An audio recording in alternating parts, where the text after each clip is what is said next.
Hey everybody, and welcome back to Sport Compact Fun. Today I am working back on the CRX and I am chasing down a little bit of an issue with a low idle. What's going on is that when you don't have the AC on, you don't have any charge on the system as far as load goes. The idles around 400 to 450, sometimes up to 500, and even as low as 350.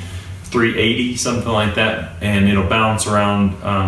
It's not the bounce idle issue where it goes from really low to really high and then really low, which a lot of people have. It's just it idles super low, which typically means there's some kind of vacuum leak within the system, and I'm kind of chasing that down. My main culprit is one particular part.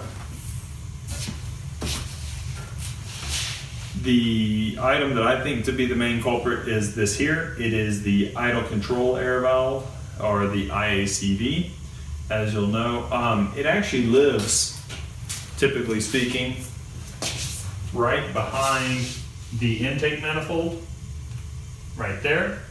And it has a valve in there that should open up. So I'm not sure that this is actually working. It has its own issues. The screen is actually messed up, so it's not clearing out and cleaning out and filtering out the antifreeze or the coolant as it should. So it needs to be replaced anyway, but I am more worried about the fact that it doesn't idle right now. It doesn't mean I can't drive the car.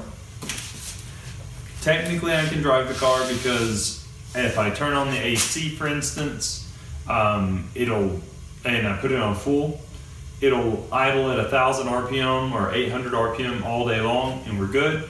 It's just when I turn off that load of the AC, then I have an issue. And so it's not a typical vacuum leak, because it's not a vacuum leak all the time. You can tell by the way that the idle changes. But what it does do is, like, one day I went to the auto parts store and I had the air conditioning turned off completely. And when that happened, I tried to crank the car and the car wouldn't even crank.